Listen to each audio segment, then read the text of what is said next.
Hi, this is Salil Tiwari, my childhood friend. We went through college together and have been lifelong friends.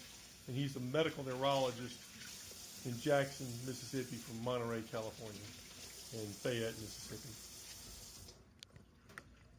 Well, I have known Hunt since I was 17 years old, and at that time, Hunt was, I believe, 18 or 19 because he was in 1 year older. second year. Yeah. If you were 17, I was 18. So second year of Tulane at college, and we both diverged in our paths.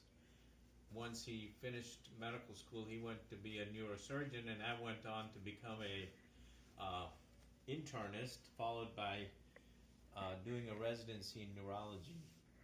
So Hunt and I sometimes get together and talk about different things about brains and stuff, which we're both interested in. And I wouldn't quite call it a new theory, but it would be a new way of looking at things. Mm-hmm. So what we call consciousness is actually a process. That's the first thing that everyone needs to understand. It's not an object that you can grab or touch or put together. It's a process that occurs in our brains.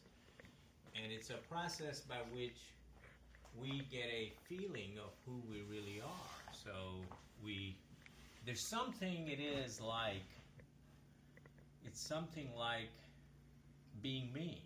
There is something like being me, and that something like being me is a feeling I get, and because I'm conscious. And at the same time, I can experience the world around me, and I can experience myself, and all of these things seem to be occurring simultaneously behind my eyes somewhere.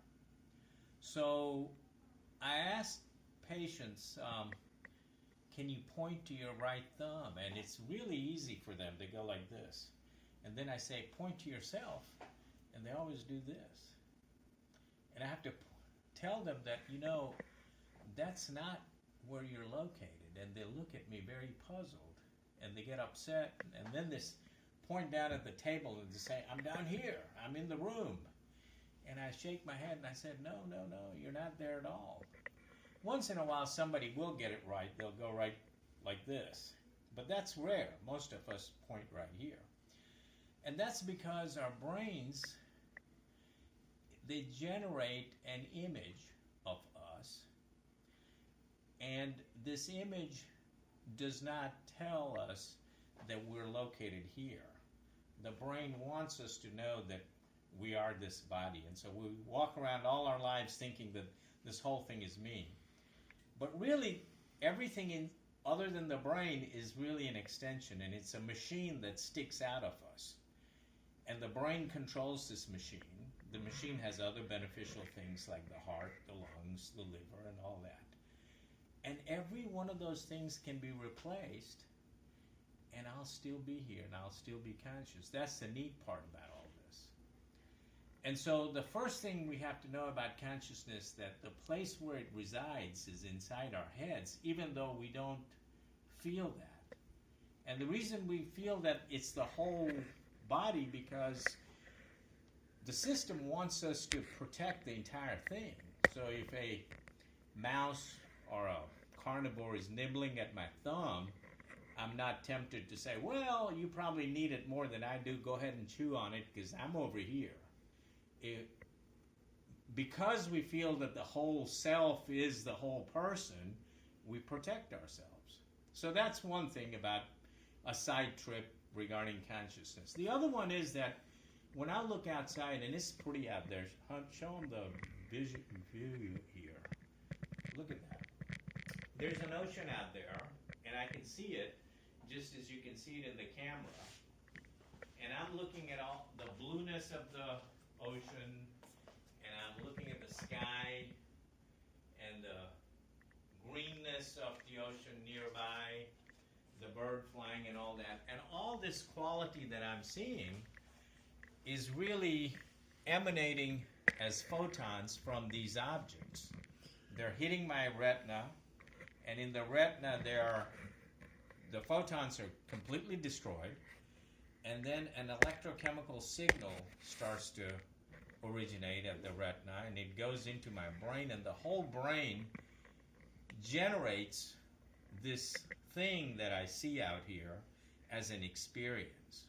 I don't really know what that ocean really looks like, but this is the reconstruction that I'm aware of about that ocean. And it is so good that the moment I open my eyes, there it is, present without any effort. And because of that, it makes me feel like I'm sitting inside my skull looking outside through a mirror, through a glass. But that's not so. The whole brain is generating it. And the reason that's not so is because you would get an infinite regress. There's a little guy sitting inside there. Then you'd have to say, well, there's a little guy sitting inside that's experiencing it. Well, then it's got to be another guy sitting inside that. But no. What happens is the whole brain together constructs this image that I see in 3D, and I'm able to navigate myself to go see things, touch things, smell things, and taste things. But the interesting thing is, the thing that I'm experiencing is actually a hallucination that's so locked into reality. Or a mental construct. Yeah, it's a mental construct. It's this, not a hallucination in the common sense of the term, that it's not from external stimuli. It's your encoding of your external signals through your body. And that is exactly correct. But the reason I use the word hallucination is because I really want the listener to think about this. That you are actually reconstructing the world inside your head.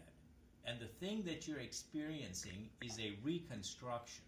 So it's true that we refer to hallucinations as seeing things that are not there. This is not hallucination in that sense. I'm just using the word to emphasize the fact that I am recreating this whole experience inside your head. Inside my head. Which it doesn't seem that way, because it seems to me that I'm directly just seeing it. Try to tell them a little bit about how this thing we call a brain actually developed from a singular celled animal or a plant. What's the difference? What's your key new theory? So all of this leads to a very interesting insight. And the insight is this: that somewhere along the path of evolution, life took two divergent pathways. One where the green plants would just lay there with the chlorophyll, and photons would shower on the leaves, and it would energize them, and they would grow. And they really didn't have to do much. It's like me laying down there on the in a park, and burgers are falling into my mouth, and I would have to do absolutely nothing. The other group of life form that we have on this planet are ones that actually have to look for food. Food is not available to them freely from the sun. So we have to be able to find the thing, identify it as food, and make sure that I don't eat this, and instead I open this plastic and eat the contents that's inside this plastic. And this requires us to map the external world. We have to map this external world. We also have to map our internal state. I have to know when I'm hungry to go look for food. So there are two problems to be solved. One is to be in touch with my internal state, which is the feeling of myself, that what does it really feel like to be me, Salil? And so I have to feel this feeling of being. And part of this is the feeling of hunger that drives me to look for carrots or whatever food I'm looking for. And then I have to discriminate between things that I need to put, and I have to guide it into my mouth. So I have to be able to move. I can't just be here and be fed. I have to look for it. I have to move it. I have to grasp it with my hand, put it in an orifice where I can energize myself. So there are two different groups. There's a passive energy collector and one that actively has to navigate the environment to collect energy. Exactly. And then